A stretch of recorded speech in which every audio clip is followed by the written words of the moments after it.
This is the tip of Somalia's spear against al-Shabab.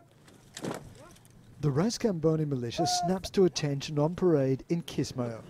These men have had a checkered history, at times fighting with the government, sometimes with al-Shabab. For now, they are the government's defence in the south. KAMBONI served alongside Kenyan forces to drive al-Shabab out of their hometown a year ago.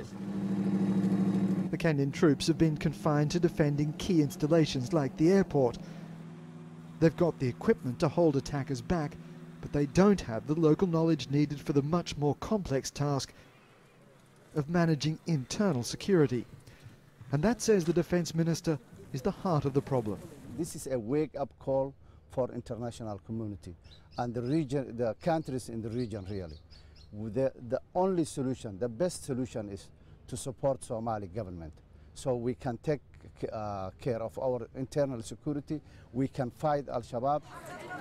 Somalia is still struggling to emerge from 2 decades of near constant war. Camps for the displaced are everywhere. There is no way of tracking people in this kind of environment, so it is relatively easy for al-Shabab to move about undetected. KAMBONI is trying to control the town, but we were warned that members of the Islamist group are everywhere. Perhaps unsurprisingly, the local security services say that the solution to defeating al-Shabab is to give them the training, the capacity, the equipment, so that they can take on the enemy.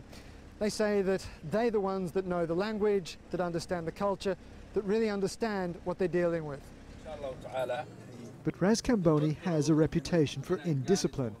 Its commander here acknowledges that things aren't perfect, but he says there is a solution. We can do this job, we can fight the enemy.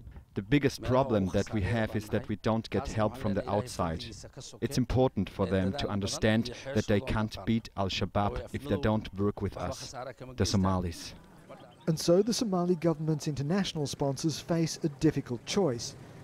Turn away from the local militias and give military resources to the African Union, leaving the state weakened, or create an effective fighting force out of men with questionable loyalties. Greste, Al Jazeera in Kismayo, southern Somalia.